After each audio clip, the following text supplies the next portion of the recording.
नमस्कार दोस्तों, स्वागत है हम आपका हमारे चैनल अखबार वाला पर। ठीक, तो ये देखिए दोस्तों, ये हमारा जो है अमर उजाला का आज का अखबार है। इसमें हम मुख्य रूप से भदोही के संस्करण को डिस्कस करेंगे तथा भदोही जिले की खबरों के बारे में विस्तार से चर्चा करेंगे। बाकी अन्य क्षेत्रों की खबरों को लेकर के, मतलब प्रादेशिक और राष्ट्रीय स्तर की अन्य खबरों पर हम थोड़ा बहुत देखेंगे। ठीक, इसके अलावा अन्य ज़िलों की केवल मुख्य खबरों के बारे में, जो कि बहुत ही इम्पोर्टेंट अगर होती, बहुत ही ज़रूरी अगर होती हैं, तो उस पर चर्चा करेंगे। तो चलिए सबसे पहली खबर की तरफ नज़र डालते हैं। सबसे पहली खबर इस तरीके से है कि 17 मई तक अब लॉकडाउन को बढ़ा दिया गया है। तो इसमें देख लेते हैं किन किन जोनों में कितनी रियायत मिलेगी और किन पर पाबंदी जारी रहेगी। सबसे पहले तो खबर है कि विमान, रेल, अंतर्राज्यीय बस व मेट्रो सेवाएं बंद रहेंगी। ठीक है, चुनिंदा मकसद के लिए गृह मंत्रालय इन चीज़ों को चलाने की मंजूरी दे सकता है। इसके अलावा स्कूल, कॉलेज एवं सभी शिक्षण संस्थान भी नहीं खुलेंगे। साथ ही साथ होटल, रेस्टोरेंट, सिनेमा हॉल और शॉपिंग मॉल भी बंद ही रहेगा। ठीक, और इसके अलावा जो है जिम, खेल संस्थान और खेल परिसर भी बंद रहेंगे। और ये खुलेगा क्या क्या, तो देखिए ओपीडी और क्लिनिक खुलेंगे। ओपीडी क्लिनिक को रेड, ऑरेंज और ग्रीन जोन में खोलने की अनुमति होगी, हालांकि कंटेनमेंट जोन में नहीं खुलेंगे। ठीक है, नेक्स्ट है, तो नेक्स्ट देख लेते हैं ये कि रेड जोन में क्या क्या खुलेगा, ऑरेंज जोन में और ग्रीन जोन में किस तरीके की सुविधाएं मिलनी चालू हो जाएंगी आज, यानी कि 3 तारीख से। तो रेड जोन में जो है, कंटेनमेंट जोन से बाहर रेड जोन में साइकिल, रिक्शा, ऑटो रिक्शा पर पाबंदी रहेगी। टैक्सी, कैब, जिले में व जिले से बाहर बसों की आवाजाही, नाई की दुकानें, सैलून और स्पा भी बंद रहेंगे। ऑरेंज जोन के बारे में जानते हैं, तो ऑरेंज जोन में टैक्सी, कैब और निजी कार में ड्राइवर और 2 यात्री ही चल सकेंगे। जिलों के भीतर और बाहर बसें नहीं चलेंगी। अनुमति प्राप्त कामकाज के लिए आवाजाही की अनुमति होगी। ठीक है, ग्रीन जोन के बारे में जानते हैं, तो ग्रीन जोन में 50% यात्रियों के साथ बसें चल सकेंगी। डिपो में भी 50% कर्मी रहेंगे। सैलून और जरूरी सेवाएं, वस्तुएं मिलती रहेंगी। शराब की दुकानों के साथ भी कुछ शर्तों के साथ ग्रीन जोन में खोलने की अनुमति मिल रही है। ठीक है, तो ग्रीन जोन में न्यूनतम 6 फुट की दूरी बनाकर शराब और पान मसाले बेच सकें। केवल कंटेनमेंट जोन वाले इलाके में शराब की बिक्री पर पाबंदी रहेगी। सार्वजनिक स्थानों पर शराब पीने, पान, गुटखा, तंबाकू खाने की इजाज़त नहीं होगी। ठीक है, कोरोना का एक बार मीटर देख लेते हैं। कोरोना मीटर के बारे में क्या स्थिति है, तो भारत में अभी तक जो है 35,365 लोग संक्रमित हो चुके हैं और विश्व में 33,36,646 लोग, जिसमें से भारत में 1755 लोग लास्ट आखिरी बार जुड़े हैं इसमें, और विश्व में जो है 61,177 लोग, 171 लोग। ठीक है, भारत में अब तक 9,065 मरीज ठीक हुए हैं। साथ ही साथ विश्व में 10,54,714 लोग ठीक हुए हैं। नेक्स्ट है, भारत में 11,1152 लोगों की मृत्यु हो चुकी है और विश्व में अब तक कोरोना वायरस से 2,35,244 लोगों की मौत हो चुकी है। ठीक है, तो चलिए अगली ज़रूरी खबर देखते हैं हमारी कौन सी है। अगली एक खबर है, देखिए गैर रियायती सिलेंडरों पर जो है 162.50 पैसे सस्ती हो गई हैं। तो इसके बारे में देख लेते हैं। तो तेल विपणन कंपनियों ने शुक्रवार को गैर रियायती रसोई गैस सिलेंडर में 162.50 रुपये की कमी की है। यह अब तक की सबसे बड़ी कटौती है। यह कमी अंतर्राष्ट्रीय बाजार में तेल की कीमतों में आई भारी गिरावट के चलते की गई है। इससे पहले जनवरी 2019 में 150.50 रुपये की कमी की गई थी। अब दिल्ली में 14.2 किलोग्राम के गैर रियायती सिलेंडर की कीमत 744 रुपये से घट करके 581.50 रुपये हो गई है और 19 किलो वाले सिलेंडर का दाम 256 रुपये घट करके 1,029.50 रुपये हो गया है। नेक्स्ट खबर लखनऊ से आ रही है। यहाँ पे जो है मुख्यमंत्री योगी आदित्यनाथ ने 30 लाख श्रमिकों को 1,000 रुपये की दूसरी किस्त जारी कर दी है। तो इसके बारे में देख लेते हैं। देखिए, मुख्यमंत्री योगी आदित्यनाथ ने मजदूर दिवस पर, मजदूर दिवस जो कि कब मनाया जाता है, कब होता है, तो ये होता है 1 मई को। कब? 1 मई को। ठीक है, हर वर्ष मनाया जाता है। तो आइए आगे देखते हैं। देखिए, मुख्यमंत्री योगी आदित्यनाथ ने मजदूर दिवस पर 30 लाख श्रमिकों को भरण पोषण भत्ते की 1,000 रुपये की दूसरी किस्त जारी की है। इससे पहले 24 मार्च को 5.97 लाख श्रमिकों के खाते में राशि डाली गई थी। लॉकडाउन के दौरान प्रधानमंत्री गरीब कल्याण पैकेज के जरिए मजदूरों को 17,000 करोड़ रुपए का पैकेज दिया गया है।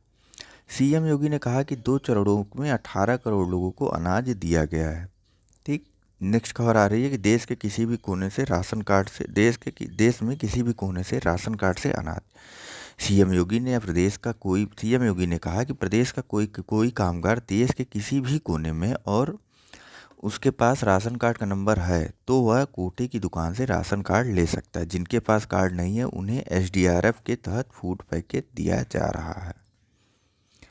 नेक्स्ट एक जरूरी खबर आप सबके लिए कि कौन कौन से जिले जो है उत्तर प्रदेश के रेड जोन में है, कौन से ऑरेंज जोन में और कौन से ग्रीन जोन में है। तो देख लेते हैं इसके बारे में। रेड जोन में 19 जिले हैं उत्तर प्रदेश के। कौन कौन से हैं तो ये हैं वाराणसी, आगरा, लखनऊ, मेरठ, बुलंदशहर, सहारनपुर, कानपुर नगर, मुरादाबाद, फिरोजाबाद, गौतम बुद्ध नगर, रायबरेली, बिजनौर, अमरोहा, संत कबीर नगर, अलीगढ़, बरेली, मुजफ्फरनगर, रामपुर और मथुरा।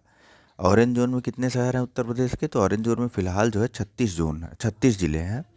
इन जिलों के नाम जान लेते हैं। तो सबसे पहले है आजमगढ़, जौनपुर, मिर्ज़ापुर, मऊ, भदोही, गाजीपुर, गाजियाबाद, हापुड़, बागपत, बस्ती, बदायूं, संभल, औरैया, शामली, सीतापुर, बहराइच, कन्नौज, मैनपुरी, श्रावस्ती, बांदा, एटा, कासगंज, सुल्तानपुर, प्रयागराज, जालौन, इटावा, प्रतापगढ़, गोंडा, उन्नाव, पीलीभीत, बलरामपुर, अयोध्या, गोरखपुर, झांसी, हरदोई और कौशाम्बी।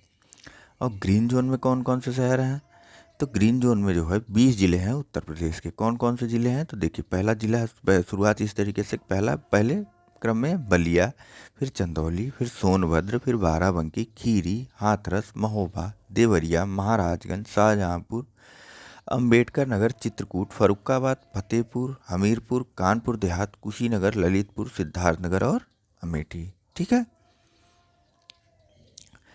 अगली खबर एक राष्ट्रीय खबर जरूरी है कि छात्रों, मजदूरों और पर्यटकों की घर वापसी के लिए विशेष ट्रेनें। ठीक है। पहली ट्रेन जिसमें से चल चुकी है ये तेलंगाना से 1200 मजदूरों को लेकर के झारखंड रवाना हुई थी। अगली ट्रेन जो है नासिक से लखनऊ के लिए भी चलेगी। तो इसमें सबसे जरूरी है कि किन किन चीज़ों का पालन करना रेल यात्रा के पहले। तो ट्रेनों को सैनिटाइज किया जाएगा, सामाजिक दूरी का पालन जरूरी होगा, सफ़र से पहले हर व्यक्ति की स्क्रीनिंग होगी, अंतिम स्टेशन पर भी जांच होगी मतलब उतरने के बाद। सभी को 14 दिन के क्वारंटाइन में रहना होगा। यात्रा के दौरान मास्क जो है जरूरी होगा। रास्ते में ट्रेन किसी स्टेशन पर नहीं रुकेगी। जिस स्टेशन से यात्रा शुरू करना होगा वहाँ की राज्य सरकारें खाने पीने की व्यवस्था करेंगी। ठीक है।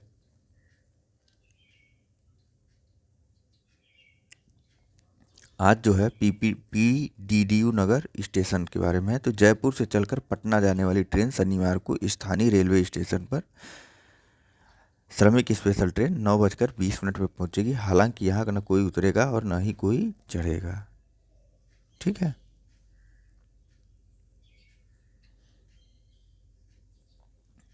नेक्स्ट है, इस खबर के बारे में थोड़ा डिटेल्स देख लेते हैं। देखिए, लॉकडाउन के चलते दूसरे राज्यों में फंसे लाखों प्रवासी मजदूरों, छात्रों, श्रद्धालुओं और पर्यटकों की घर वापसी के लिए केंद्र ने विशेष ट्रेन चलाने की मंजूरी दी है। शुक्रवार को केंद्र सरकार ने लिंगमपल्ली से हटिया यानी कि तेलंगाना से झारखंड, नासिक से लखनऊ, अलुवा से भुवनेश्वर, नासिक से भोपाल, जयपुर से पटना और कोटा से हटिया तक 6 श्रमिक ट्रेनें चलाने का ऐलान किया है। कहाँ से कहाँ तक एक बार फिर से बता दे रहा हूँ ताकि आपके अपने अगर कहीं फंसे हों तो आप उनको जानकारी दे सकें।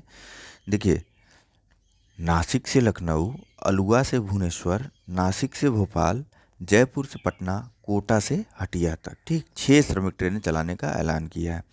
इसी बीच तेलंगाना में फंसे झारखंड के 1200 मजदूरों को लेकर शुक्रवार को 24 डिब्बों की पहली ट्रेन लिंगमपल्ली से सुबह 4:50 पे हटिया के लिए रवाना हुई। वहीं शाम को 6 बजे केरल के एर्नाकुलम से 1200 कामगारों को लेकर के विशेष ट्रेन ओडिशा के भुवनेश्वर के लिए रवाना हो गई। गृह मंत्रालय की संयुक्त सचिव पुण्य सलिला श्रीवास्तव ने बताया कि विशेष ट्रेन चलाने के लिए आपदा प्रबंधन अधिनियम में संशोधन किया गया है।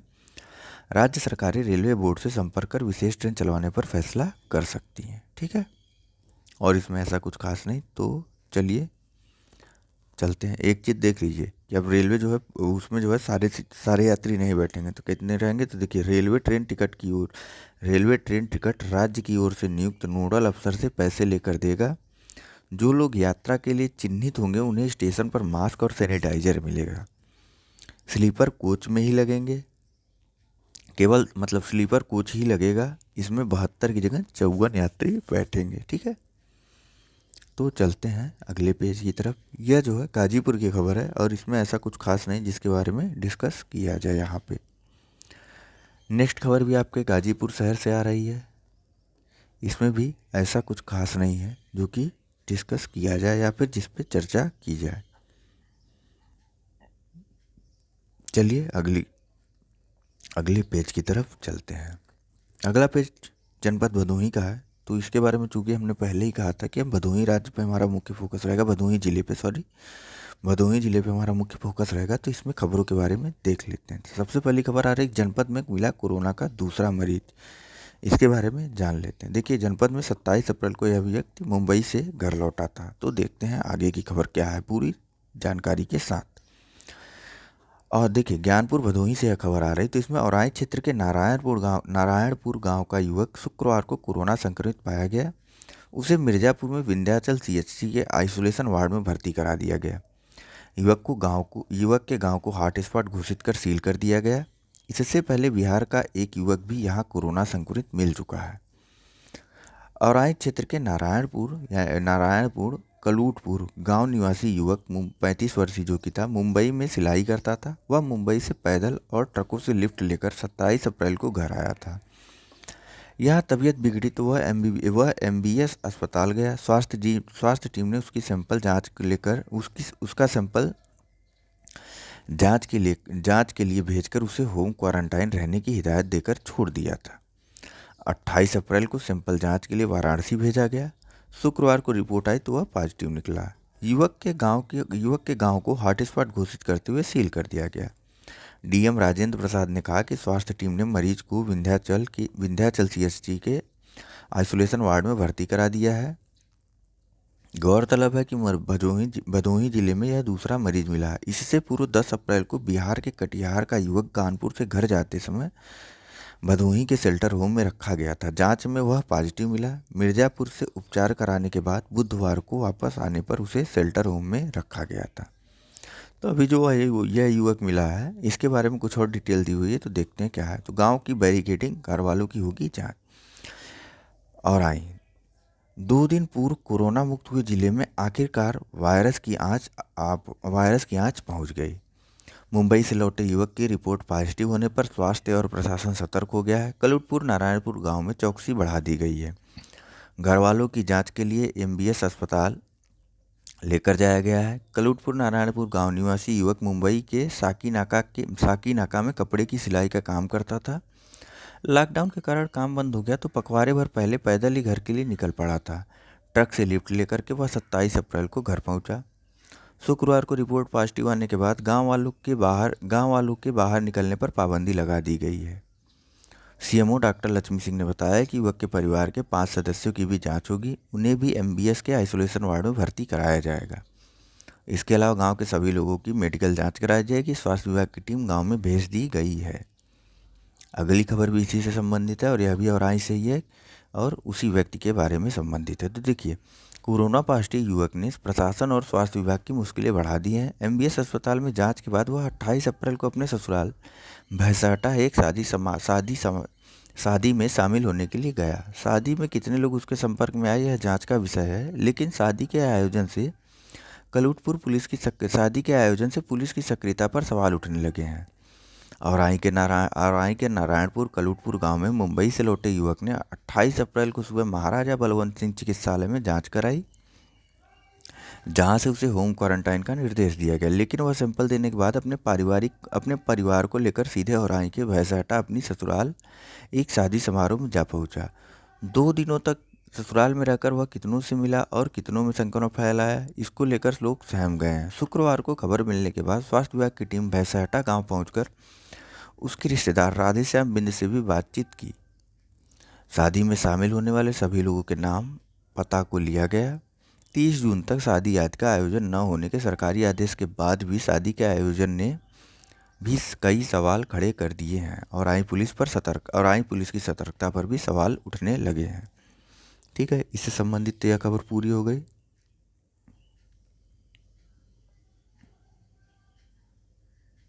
आगे देखते हैं लोगों की उम्मीदें हुई धूमिल। इससे संबंधित क्या खबर है, तो देखिए ज्ञानपुर। केंद्र सरकार ने लॉकडाउन को 17 मई के लिए बढ़ा दिया है। लॉकडाउन की अवधि बढ़ने के कारण लोगों की उम्मीदें धूमिल हो गई। यद्यपि इस आशय का आदेश निर्देश अभी जिला प्रशासन को नहीं मिला है। लॉकडाउन 2.0 को बढ़ा दिया गया। केंद्रीय गृह मंत्रालय से इस आशय का आदेश जारी होने के बाद जिले में एक बार फिर से हलचल हो गई। लंबे समय से घरों में लॉक होने के कारण लोग लॉकडाउन बढ़ने पर ही असहज महसूस, ऐसा कुछ खास नहीं है इसमें।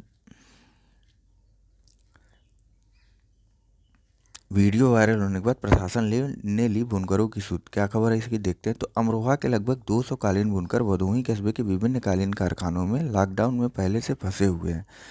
ना वे काम कर रहे हैं, ना ही वक्त कट रहा है। 2 दिन पूर्व उन्होंने अपनी व्यथा का एक वीडियो वायरल किया।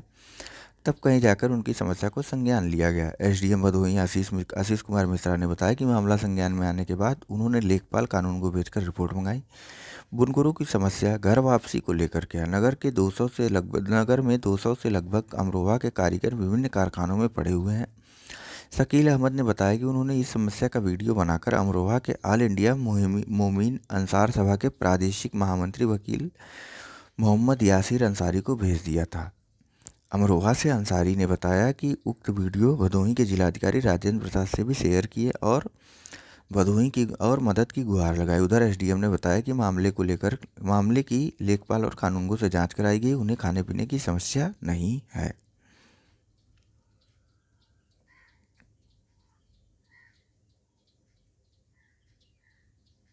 नेक्स्ट यही है कि मध्य प्रदेश से आए 15 मजदूर और सभी को क्वारंटाइन कर दिया गया है। तो इन सबको कहाँ क्वारंटाइन किया गया है, तो इन सबको जो है तहसीलदार ज्ञानपुर देवेंद्र यादव की देखरेख में सभी मजदूरों का स्वास्थ्य परीक्षण किया गया है। देखिए ये खबर है कि शुक्रवार को सरकारी बसों से मध्य प्रदेश से आए 15 मजदूरों को सिंहपुर स्थित पार्वती पब्लिक स्कूल में क्वारंटाइन किया गया है। कहाँ पे, सिंहपुर स्थित पार्वती पब्लिक स्कूल में। ठीक है, और तहसीलदार ज्ञानपुर देवेंद्र यादव की देखरेख में सभी मजदूरों का स्वास्थ्य परीक्षण किया गया। उसके बाद उनको खाना पीना आदि खिला करके 14 दिनों के लिए सेंटर में रखा गया है। यह समाजवादी पार्टी के कार्यकर्ताओं ने मांग की है कि जो है दूसरे प्रांतों में फंसे मजदूरों को वापस लाए सरकार।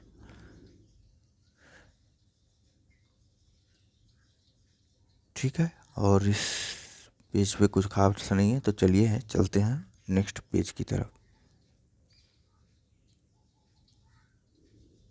ये क्या देख लीजिए, इस मुश्किल की घड़ी में अगर आपको किसी प्रकार की विधिक सहायता की ज़रूरत होती तो इसके लिए यह कुछ नंबर दिए हुए हैं। इसका आप स्क्रीनशॉट लेके रख सकते हैं। जैसे कि मैं इस खबर को भी पढ़ देता हूँ कि ज्ञानपुर से खबर आ रही, कोरोना वायरस संक्रमण के बीच लॉकडाउन महिलाओं को सहायता के लिए, कि सिर्फ महिलाओं के लिए है ये, महिलाओं को सहायता के लिए हेल्पलाइन नंबर जारी किया गया है। प्रभारी सचिव जिला विधिक प्राधिकरण और सिविल जज सीनियर डिवीजन ने कहा है कि महिलाओं को किसी भी सहायता के लिए परेशान नहीं होना पड़ेगा। वीमेन हेल्पलाइन और वन स्टॉप सेंटर पर विधिक सहायता के लिए फ़ोन कर लाभ लिया जा सकता है। महिला वकील रागिनी तिवारी को 63865142 रिंकू सिंह जायसवाल को 9696040443 के साथ ही वीमेन हेल्पलाइन नंबर 181109810761124 और 7235008663 पर फ़ोन कर सकते हैं।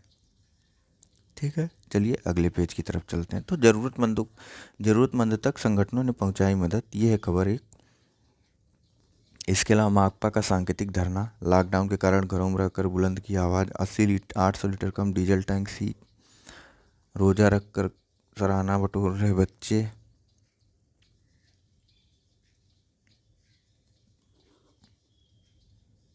लालानगर से एक गांजा तस्कर को गिरफ्तार किया गया है। पुलिस ने गांजा तस्कर को दर दबोचा लालानगर से, यह खबर है। तो गोपीगंज कोतवाली के कौलापुर से इमरान मार्ग पर शुक्रवार को दोपहर में पुलिस ने भारी मात्रा में गांजा संग 3 तस्करों को हिरासत में लिया। हालांकि राजनीतिक हस्तक्षेप के बाद 2 को छोड़ दिया गया। ठीक है, पकड़े गए तस्कर से पुलिस पूछताछ कर रही है। नेक्स्ट खबर है ज्ञानपुर से आ रही है। तो यहाँ सर्वर फेल होने से राशन वितरण का कार्य लटका हुआ है। ठीक है,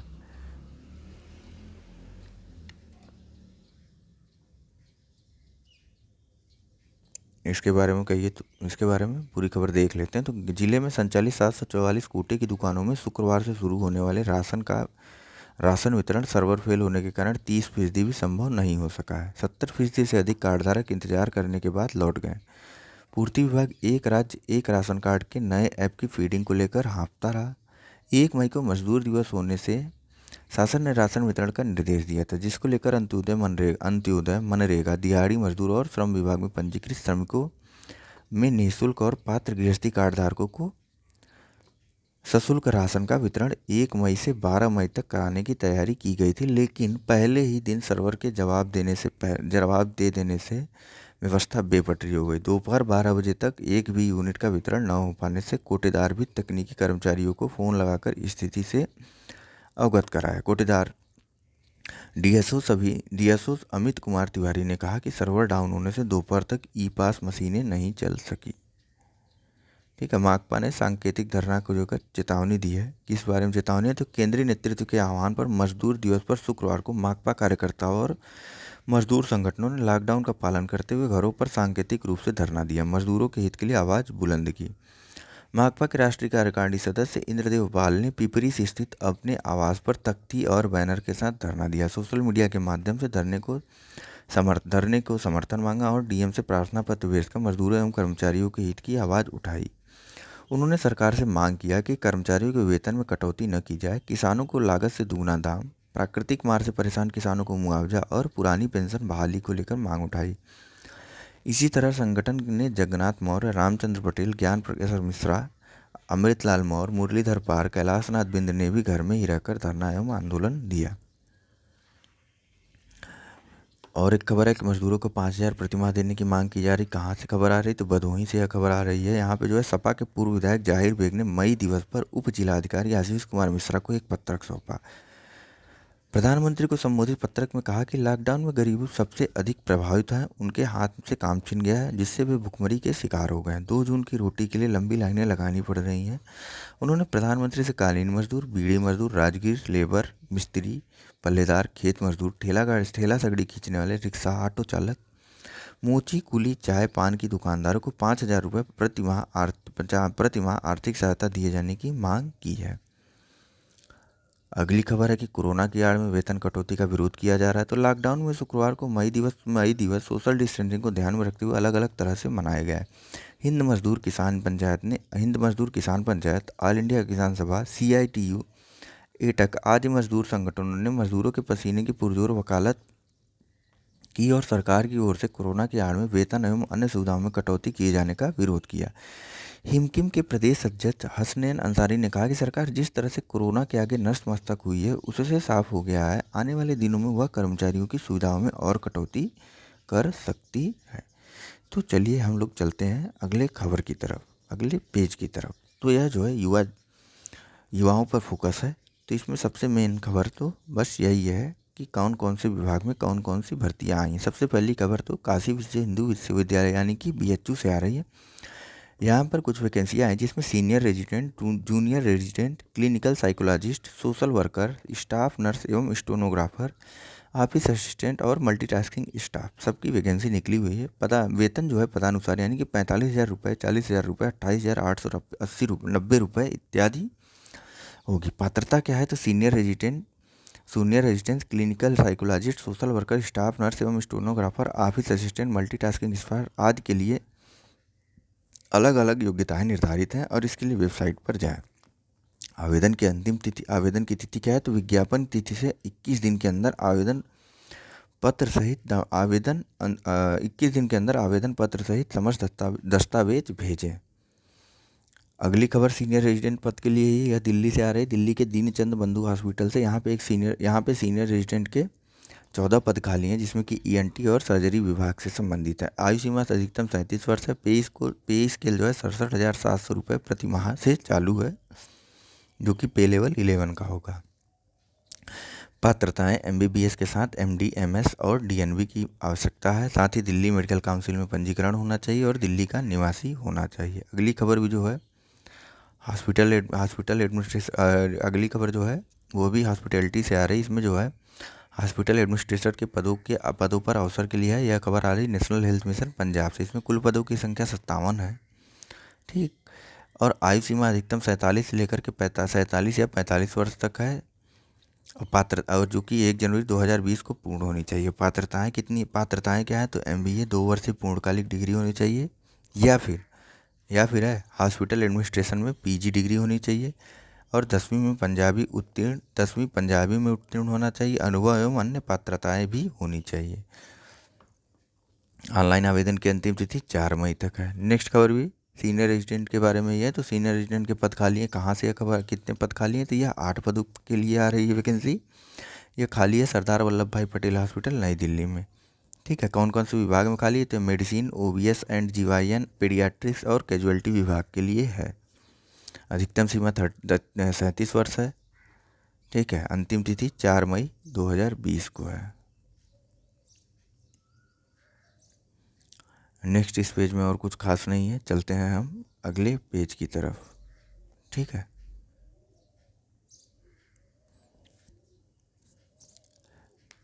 अगला पेज है हमारा पूर्वांचल में फिर आंधी और बारिश, महिला की इससे मौत हो गई। इसके अलावा जौनपुर, चंदौली, वाराणसी के सैंपल लखनऊ और गाजीपुर का सैंपल जाएगा गोरखपुर।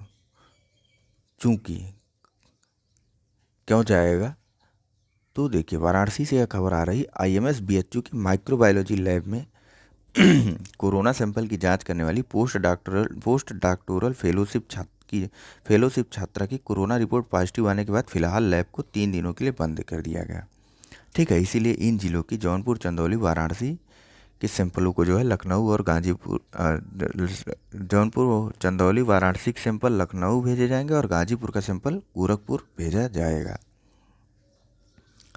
ठीक है। तो चलिए अगली खबर के बारे में चलते हैं। मिर्ज़ापुर में 15 जमातियों के खिलाफ एफआईआर दर्ज की गई है।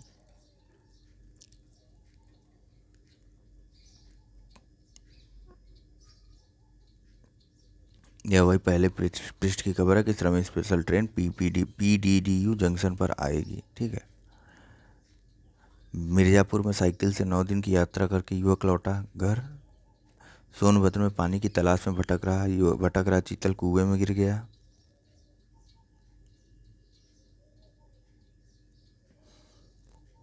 अगले पृष्ठ पे हमारा जो है प्रवाह है ये, इसमें भी ऐसा कुछ खास नहीं कि जो चर्चा किया जाए, जिस पर बात की जाए, ठीक है। तो चलिए चलते हैं अगले खबर की तरफ। अगले पेज पे हमारा स्वास्थ्य कर्मियों के संक्रमित मिलने पर सील नहीं होंगे अस्पताल। इसके अलावा कोरोना से संबंधित एक नई खबर है, माइक्रो कंटेनमेंट जोन बनेंगे, नई रणनीति, घर घर होगी जांच। इसके बारे में हम लोग देख लेते हैं। तो यह खबर आ रही नई दिल्ली से। महामारी से निपटने के लिए सरकार की नई रणनीति के तहत रेड जोन जिलों में माइक्रो यानी कि छोटे कंटेनमेंट जोन बनाने जाने पर जोर दिया जाएगा। इसका उद्देश्य लोगों की पहचान कम समय में बेहतर तरीके से करना है। ये जोन गलियों, मोहल्ले या सोसाइटी में बनाए जाएंगे। इन इलाकों में चिकित्सा कर्मियों की टीमें घर घर सर्वे करेंगी। शुक्रवार को केंद्रीय स्वास्थ्य मंत्रालय के संयुक्त सचिव लव कुमार अग्रवाल ने बताया कि 733 जिलों को रेड, ऑरेंज और ग्रीन जोन में बांटा गया है। रेड और ऑरेंज जोन में आवश्यक वस्तुओं की आपूर्ति पहले की तरह जारी रहेगी। इन्हीं जिलों में अब छोटे छोटे कंटेनमेंट जोन बनाएंगे। कंटेनमेंट जोन में एक बफर जोन भी होगा। इसके दायरे में यह पूरा इलाका होगा। बफर जोन में भी आने वाली सभी सर्दी, जुकाम, बुखार जैसे लक्षणग्रस्त फ्लू रोगी और सांस के रोगियों की पहचान कर उनकी कोविड जांच कराई जाएगी। इन जोनों में आईसीएमआर द्वारा पहले से तय प्रोटोकॉल के अनुसार लोगों की कोरोना जांच भी हो सकेगी।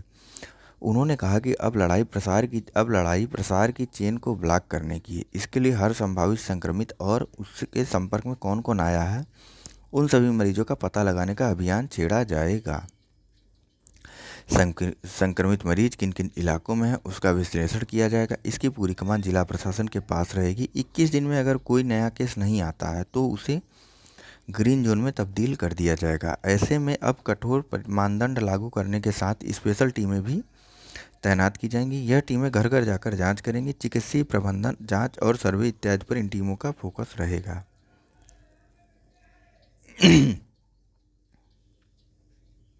ठीक है, यह खबर है कि 1 लाख ऑक्सीजन सिलेंडर हो जाएंगे। कुल मिलाकर के अभी तक देश में 4.38 लाख मौजूदा सिलेंडर है।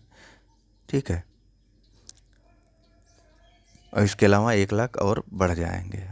बाकी जो है WHO के अनुसार जो है 20% मरीजों को ICU की ज़रूरत पड़ती है, जिसमें 20% में से 5% फीसदी रोगियों को वेंटिलेटर की ज़रूरत पड़ती है, और इन्हीं 20% मरीजों को ऑक्सीजन दे जाती है। ठीक है, 11 अधिकार प्राप्त समूह के, ये कुछ खास खबर है नहीं वैसे। ठीक है, ये खबर है कि वेंटिलेटर्स की संख्या बढ़ जाएगी। तो सरकार ने शुक्रवार को कहा कि 1 महीने में 40,000 वेंटिलेटर तैयार हो जाएंगे। कई भारतीय कंपनियां वेंटिलेटर बना रही। उच्च स्तरीय समूह के उच्च स्तरीय समूह 3 के अध्यक्ष PD वाघेला ने बताया करीब 75,000 वेंटिलेटर की जरूरत है। फिलहाल 19,398 उपलब्ध है। 60,884 का ऑर्डर दिया जा चुका है। उन्होंने यह भी बताया कि 2 महीने में हम 1,40,00,000 मास्क मिलेंगे। दरअसल कोरोना वायरस से पहले देश में करीब 8 से 10,000 वेंटिलेटर सरकारी अस्पतालों व प्राइवेट अस्पतालों में 40,000 थे। ठीक है, कोरोना वायरस से पहले देश में करीब 8 से 10,000 वेंटिलेटर सरकारी अस्पतालों में और प्राइवेट अस्पतालों में 40,000 वेंटिलेटर थे। भारत में अब तक हर माह औसतन 5,000 वेंटिलेटर तैयार हो रहे थे। एक आधिकारिक मुताबिक मई से जून के बीच में अलग अलग कंपनियों के जरिए करीब 40,000 वेंटिलेटर तैयार होंगे। वहीं 30 करोड़ हाइड्रोक्सीक्लोरोक्विन की गोलियां उपलब्ध होंगी और मार्केट में 9 करोड़ टेबलेट दी जा चुकी हैं। ठीक है, यह है कि पहले PPE आयात होती थी, अब जो है रोज 1.87 लाख PPE बन रही है देश में। ठीक है, और N95 मास्क जो है वह भी जो है अब देश में 2.3 लाख तैयार हो रहे हैं प्रत्येक दिन। ये देखिए, यहाँ से यह खबर है। कुछ डिटेल में जानने की आवश्यकता नहीं है इन खबरों के बारे में। ये देखिए, ये खबर है, देश में हर दिन 2.30 लाख N95 मास्क तैयार हो रहे हैं। और यह खबर है, PPE जो है आयात होती थी, अब रोज 1.87 लाख बनेगी। देखिए, PPE क्या होती है ना, ये होता है पर्सनल, ये यहाँ पे दिया हुआ है, पर्सनल प्रोटेक्टिव इक्विपमेंट। ठीक है, इसमें होता क्या है कि आपने देखा होगा टीवियों में, एक पूरा कपड़े के ऊपर जो है एक पूरा पन्नी से लिपटा हुआ हेलमेट और मास्क सहित, मास्क तो मुंह पे जो लगता है वो नहीं, हेलमेट, जैसे कि आपने देखा होगा हेलमेट जो कि नीचे से लॉक नहीं होता, ऊपर से केवल शीशा होता है। ठीक है, ये इस प्रकार का एक हेलमेट आपने देखा होगा, जिसमें ये तो मान लीजिए ये हेलमेट का ढांचा है, यहाँ पे खाली शीशा होता है, नीचे कुछ नहीं होता है। ठीक ठीक, तो इसमें क्या है, इसमें ऊपर से नीचे तक पूरा पन्नी से एक कवर टाइप में बना होता है, जो कि सर से लेकर के पाँव तक, हाथ पैर सबको कवर किए होता है। ठीक है, हाथों के पंजे में ग्लव्स लगे होते हैं दोनों तरफ, और बाकी ऊपर हेलमेट लगा होता है, जिससे कि जो है जो हमारे डॉक्टर्स या फिर जो भी लोग इस कोरोना वायरस की सुरक्षा में लगे हुए हैं, कोरोना वायरस से संक्रमित मरीजों की सुरक्षा में लगे हुए हैं या अन्य सहायतार्थ कार्यों में लगे हुए हैं, वह इस बीमारी से संक्रमित ना हो। ठीक है, और N95 मास्क को N95 ही स्पेशल मास्क क्यों है, तो N95 का मतलब इसमें जो है 95% संभावना कम हो जाती है संक्रमित होने की बीमारी से। ठीक है, इसके अलावा एक और मास्क आता है N99, इसमें जो है संक्रमित होने की संख्या 99% कम हो जाती है। और जो साधारण मास्क हमारे यहाँ आपके यहाँ मिल रहे हैं, इनसे बस आप धूल धक्कड़ से ही बच सकते हैं। हालांकि ICMR द्वारा रिकमेंडेड किया गया, इसमें भी 2 तरीके के मास्क आते हैं। एक मास्क आता है वह 2 लेयर का होता है। ठीक, इसमें 2 लेयर बनी होती हैं। एक मास्क आता है उसमें जो है आपके 3 लेयर बने होते हैं। तो जो है रिकमेंडेड जो किया जा रहा है ICMR द्वारा, वह 3 लेयर वाले मास्क को किया जा रहा है। इससे संक्रमण से बचने का खतरा तो उतना नहीं है, लेकिन हाँ फिर भी कुछ हद तक बचा जा सकता है यदि जो है बाकी की गाइडलाइंस को मेंटेन किया जाए, यानी मिनिमम 3 फीट की दूरी रखी जाए, या फिर उचित दूरी जितना अधिकतम आप रख सकते हैं उतनी दूरी रखी जाए। इसके अलावा सैनिटाइजेशन का उपयोग किया जाए, ठीक है, सैनिटाइजर का उपयोग किया जाए तो बचा जा सकता है। चलिए अगली खबर की तरफ चलते हैं। अगली खबर आ रही है राष्ट्रपति रामनाथ कोविंद के बारे में। इन्होंने एक इंटरव्यू दिया था, इसके बारे में है। तो इसमें सबसे बड़ी सीख यही है कि हर आपदा सीख देती है, इनसे मिले ज्ञान का उपयोग मानव के हित में हो, बस यही खास है। ठीक है, इसमें यह बताया गया कि इसके पहले जो स्पेनिश फ्लू फैला था उससे सबक नहीं लिया गया है, साथ ही ये चुनौती बहुत बड़ी है। बाकी कुछ खास नहीं है इंटरव्यू के बारे में, इतना जितना हम लोगों को जाना जाए। ठीक है, नेक्स्ट खबर देश प्रदेश से आ रही। तो इसमें जो है फिरोजाबाद में 13 नए मरीज मिले हैं। ठीक, 13 मरीजों में 11 एक ही परिवार के हैं। ठीक, आगरा में 29 और संक्रमित मिले हैं। साथ ही बांदा में 2 युवक और 1 महिला पॉजिटिव मिली। उरई में 1 और संक्रमित मिला। महोबा में 2 वार्ड बॉय कोरोना पॉजिटिव पाए गए। ठीक है, यह जो है संख्यात्मक डिटेल दिया गया है मरीजों के बारे में। यह प्रधानमंत्री का पावर सेक्टर को एक हिदायत है कि पावर सेक्टर उपभोक्ताओं को निर्बाध बिजली दे। तो देख लेते हैं इसके बारे में। प्रधानमंत्री नरेंद्र मोदी ने शुक्रवार को अधिकारियों से सभी उपभोक्ताओं को निर्बाध रूप से बिजली आपूर्ति कराने के लिए काम करने को कहा है। पावर सेक्टर और इस पर कोविड-19 के प्रभाव पर हुई बैठक में उन्होंने सेक्टर के लिए दीर्घकालिक सुधारों पर चर्चा की। आधिकारिक बयान के अनुसार पीएम ने पावर सेक्टर में निजी निवेश को आकर्षित करने के लिए करारों के प्रभावी क्रियान्वयन की जरूरत बताई है। टैरिफ को युक्तिसंगत बनाने और सब्सिडी समय पर जारी करने पर भी चर्चा हुई है। साथ ही देश के नागरिक उड्डयन क्षेत्र को और दक्ष बनाने रणनीतियों की समीक्षा की गई है। हवाई क्षेत्र के प्रभावी ढंग से इस्तेमाल का निर्णय हुआ है ताकि यात्रियों के लिए उड़ान समय पर जोर दिया जा सके।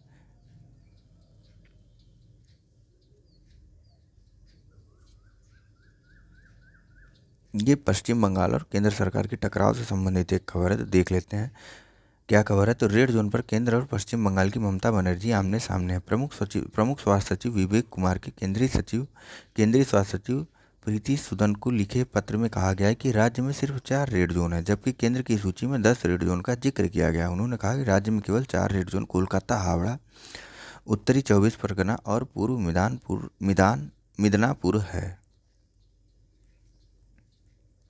ठीक है, ये एक खबर आ रही जरूरी कि यूपी के राशन कार्ड धारक किसी भी राज्य से ले सकेंगे राशन। तो इसके बारे में चलिए डिटेल से देख लेते हैं।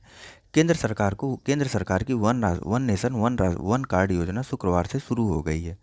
प्रारंभिक चरण में इस योजना से यूपी समेत कई अन्य राज्य जुड़ गए हैं। इस योजना के तहत अब यूपी के राशन कार्ड धारक किसी भी प्रदेश में अपना राशन कार्ड दिखाकर राशन ले सकेंगे। यही व्यवस्था अन्य राज्यों के राशन कार्ड धारकों के लिए यूपी में लागू होगी। प्रदेश के खाद्य तथा रसद विभाग के आयुक्त मनीष चौहान ने बताया कि खाद्य तथा रसद विभाग उत्तर प्रदेश द्वारा प्रदेश स्तर पर राशन पोर्टेबिलिटी सुविधा का पूर्व में ही सफलतापूर्वक परीक्षण किया जा चुका है। अप्रैल माह में लगभग 7 लाख से अधिक राशन कार्ड धारकों द्वारा अपनी उचित दर की दुकानों के अतिरिक्त किसी अन्य उचित दर की दुकान से राशन कार्ड पोर्टेबिलिटी सुविधा का उठाया गया था। ठीक है, इसका लाभ उठाने वाले लोगों में मुख्यतः गरीब, दिहाड़ी मजदूर एवं प्रवासी मजदूर वर्ग रहा है।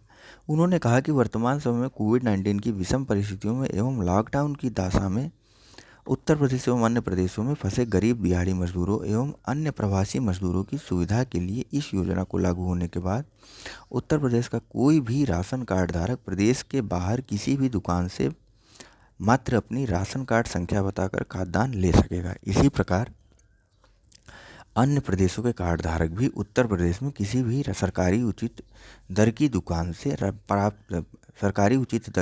से मात्र अपनी राशन कार्ड संख्या बताकर खाद्यान्न ले सकेंगे।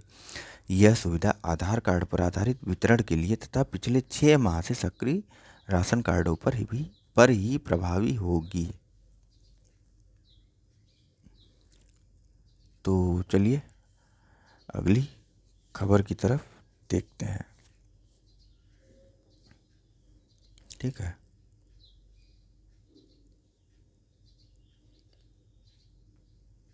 नेक्स्ट खबर आ रही है। अप्रैल में रिकॉर्ड घटा जीएसटी, इतिहास में पहली बार नहीं बिकी मारुति कार। बंद दवा निर्यात इकाइयों को सरकार देगी ब्याज रहित सब्सिडी। ठीक है, जो भी दवा इकाइयाँ बंद हुई हैं उनको सरकार सब्सिडी देने जा रही है। क्यों? क्योंकि चीन की दवा पर घटा है दुनिया का भरोसा, जिसके बारे में खबर देख लेते हैं। चीन की दवाओं और चिकित्सा उपकरणों पर दुनिया भर के देशों का भरोसा कम हो रहा है। इसका फायदा उठाने के लिए सरकार बंद पड़ी सरकारी फार्मा घटक इकाइयों को दोबारा शुरू करने की तैयारी में है। इन इकाइयों के लिए विशेष फंड बनाने के साथ ही कर्ज भुगतान में रियायत देने की भी योजना बनाई गई है। वाणिज्य मंत्रालय के अधीन आने वाले दवा निर्यात संवर्धन परिषद के चेयरमैन दिनेश दुआ का कहना है कि भारत में प्रतिभाओं, उद्यमशीलता की भावना, प्रौद्योगिकी, स्वसंचालन और विनिर्माण सहित एफपीआई के अन्य अवयवों की कमी नहीं है। बंद पड़ी इकाइयों को राजकोषीय मदद के साथ पूंजीगत सब्सिडी, 2 साल तक ईएमआई में छूट और 3 साल तक बिना ब्याज का कर्ज देने से एफपीआई निर्माण के लिए प्रेरित किया जा सकता है। उन्होंने कहा कि सरकार पहले ही सभी 63 केएसएम प्रमुख शुरुआती सामग्री जो एफपीआई के लिए ब्लॉक का निर्माण करते हैं और एफपीआई के लिए प्रोत्साहन देने की घोषणा कर चुकी है, जिनके लिए हम आयात पर निर्भर हैं। इसके तहत ड्रग पार्क बनाने के लिए सरकार ने 10,000 करोड़ के फंड की घोषणा की थी। हालांकि उद्योग जगत की विशेषज्ञों का कहना है कि तत्काल लाभ के लिए बंद इकाइयों को शुरू करना ही एकमात्र विकल्प है। फिलहाल एक अनुरोध आपसे है मेरी तरफ से कि प्लीज़ हमारे चैनल को लाइक और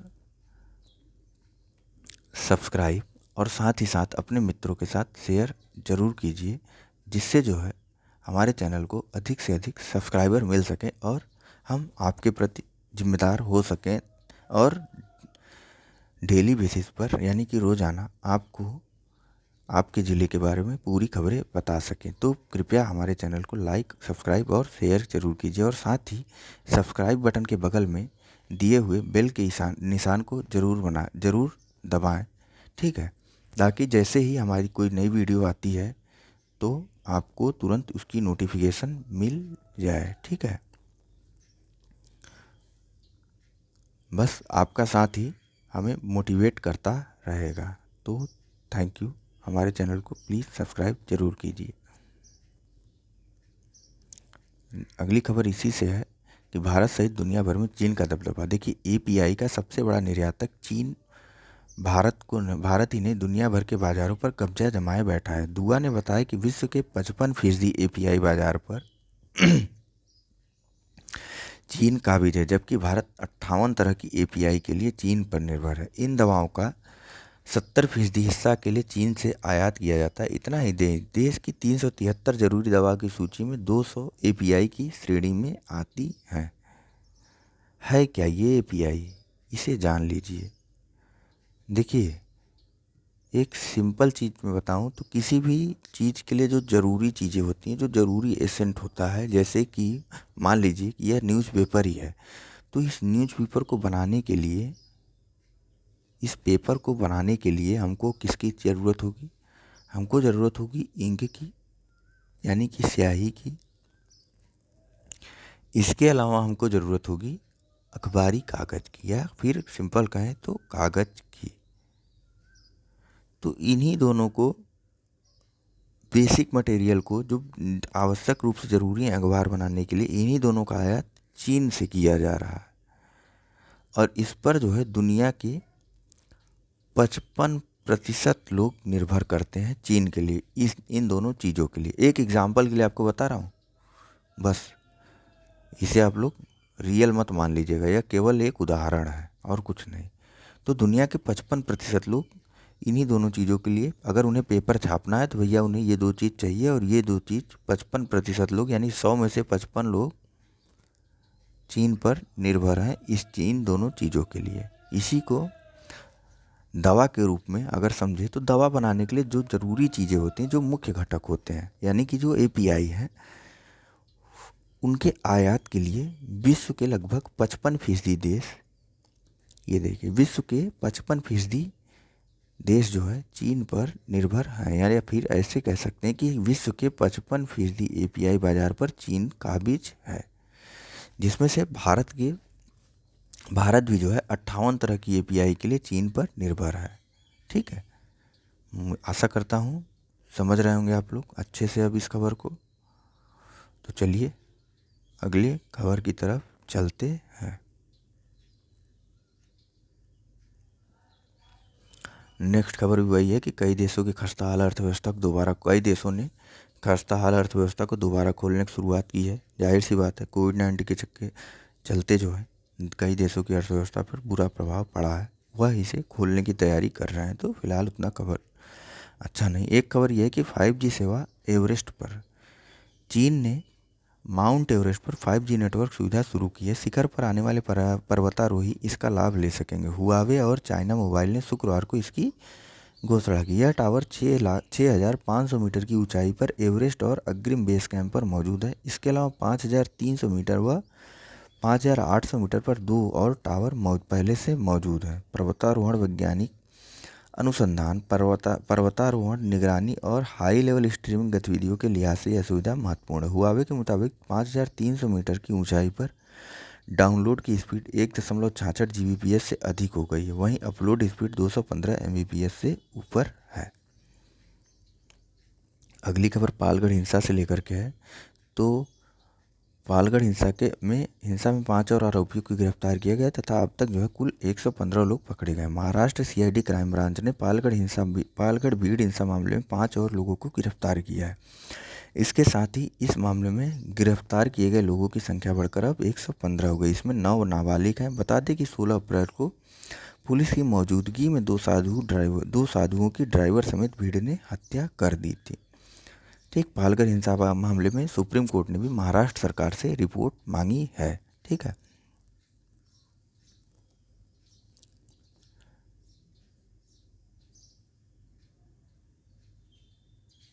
नेक्स्ट खबर महाराष्ट्र से ही आ रही। तो महाराष्ट्र के चुनाव के लिए तो उद्धव को राहत मिल गई। उद्धव ठाकरे को एमएलसी चुनाव को मिल गई मंजूरी। महाराष्ट्र मुख्यमंत्री उद्धव ठाकरे को शुक्रवार को केंद्रीय चुनाव आयोग से राहत भरी खबर मिली। राज्य में विधान परिषद की 9 सीटों पर 21 मई को चुनाव होगा। चुनाव आयोग ने महाराष्ट्र के राज्यपाल भगत सिंह कोश्यारी व राज्य सरकार की अनुशंसा पर शुक्रवार को यह फैसला किया। बीते साल नवंबर में सीएम बने ठाकरे विधानमंडल में किसी सदन के सदस्य नहीं है।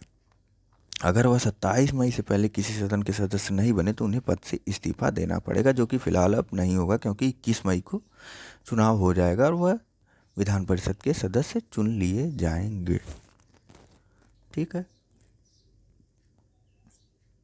अगली खबर देख लेते हैं विश्व के कुछ रिपोर्ट्स के बारे में, कोरोना से संक्रमित देशों के बारे में। तो देखिए, अमेरिका में 10,99,275 लोग संक्रमित हो चुके हैं, जिनमें मौतें हुई हैं 64,044 लोगों की मौत हो चुकी है। स्पेन में 2,39,639 लोगों की मौत हो चुकी है, संक्रमित हो गए हैं, जिसमें से 24,824 लोगों की मौत हो चुकी है। इटली में जो है 2,05,463 संक्रमित मरीज हैं, जिसमें से 27,967 लोगों की मृत्यु हो चुकी है।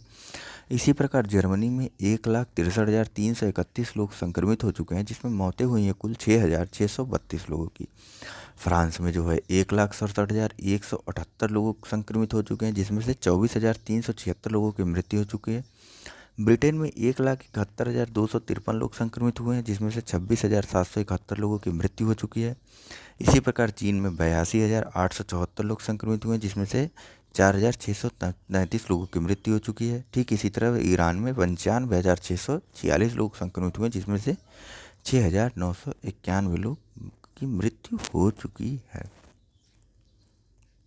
ठीक है, बाकी दोस्तों और इसमें कुछ खास नहीं है इस पेपर में। फ़िलहाल एक ये है, ये एक ऐड आ रहा है जो सरकार की तरफ से है। ये बहुत ज़रूरी ऐड है, इसका प्लीज़ आप लोग स्क्रीनशॉट ले करके इसको अच्छे से देख लीजिए। ठीक है, इसको मैं और बड़ा कर देता हूँ ताकि आपको कोई दिक्कत ना हो। इसका आप प्लीज़ स्क्रीनशॉट ले करके अपने आसपास तथा अपने घरों में अपने बच्चों के साथ शेयर कीजिए और ज़रूर कीजिए। ठीक, क्योंकि यह शिक्षा से संबंधित है और बिना किसी भेदभाव के प्लीज़ इसे शेयर कीजिए स्क्रीनशॉट ले करके, ठीक है। और जिनके पास जानकारी ना हो उन्हें जानकारी दीजिए, क्योंकि दूरदर्शन हर चैनल हर घर में टीवी तो है ही, नहीं मोबाइल है तो टीवी तो ज़रूर है, वहाँ पे दूरदर्शन आता ही आता है, अगर केबल कनेक्शन नहीं भी लिया या किसी प्रकार का डिश टीवी या डीटीएच की सुविधा नहीं है तब भी।